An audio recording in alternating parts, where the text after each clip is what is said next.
An aged count once lived in Switzerland who had an only son, but he was stupid and could learn nothing. Then said the father, "Hark thee, my son, I can get nothing into thy head. Let me try as I will. Thou must go from hence, and I will give thee into the care of a celebrated scholar, who shall see what he can do with thee."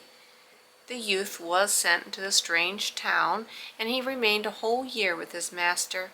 At the end of this time he came home again, and his father said, "Now, my son, what hast thou learned?" "Father, I have learned what the dogs say when they bark." "Lord, have mercy on us," cried his father. "Is that all thou hast learned?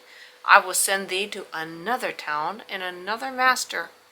The youth was taken thither, and stayed a whole year with this master likewise. When he came back, the father again said, "My son, what hast thou learned?" He answered, "Father, I have learned what the birds say." Then the father fell into a rage and said, "O thou lost man, thou hast spent this precious time and learned nothing? Art thou not ashamed to appear before mine eyes? I will send thee to a third master. But if thou learnest nothing this time, I will no longer be thy father." The youth remained a whole year with the third master also, and when he came home again, and the father inquired, "My son, what hast thou learned?" he answered, "Dear father, I have learned this year what the frogs croak." Then the father fell into the most furious anger, sprang up, called his people thither, and said, "This man is no longer my son. I drive him forth, and I command you to take him out into the forest and kill him." They took him forth, but when they should have killed him, they could not do so for pity, and they let him go. The youth wandered on, and after some time he came to a fortress where he begged for a night's lodging. "Yes," said the lord of the castle, "if thou wilt pass the night down in the old tower, go thither. But I warn thee, it is at the peril of thy life, for it is full of wild dogs, which bark and howl without stopping, and at certain hours a man has to be given to them whom they devour." The whole district was in sorrow and dismay because of these dogs, and yet no one could do anything to stop them. The youth, however, was without fear, and he said, "Just let me go down to the barking dogs, and give me something I can throw to them. They will do nothing to harm me." As he himself would have it so, they gave him some food for the wild animals, and led him down to the tower.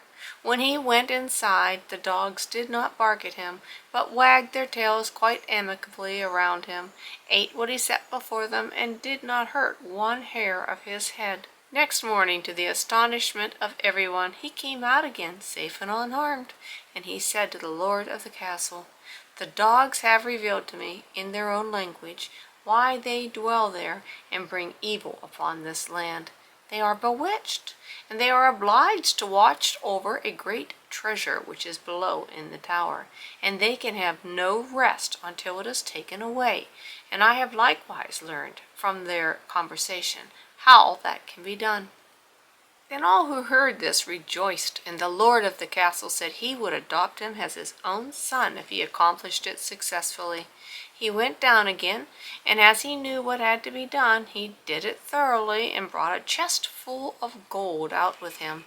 The howling of the wild dogs was heard no more.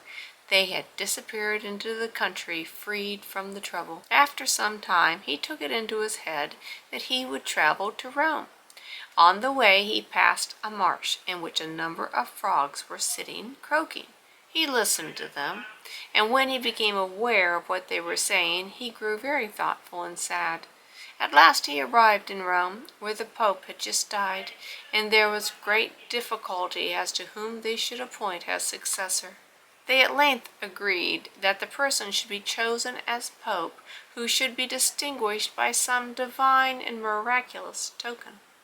And just as that was decided, the young count entered into the church, and suddenly 2 snow-white doves flew on his shoulders and remained sitting there. The ecclesiastics recognized therein a token from above, and asked him on the spot if he would be pope. He was undecided, and he knew not if he were worthy of this, but the doves counselled him, and they told him that he should do it, and at length he said yes.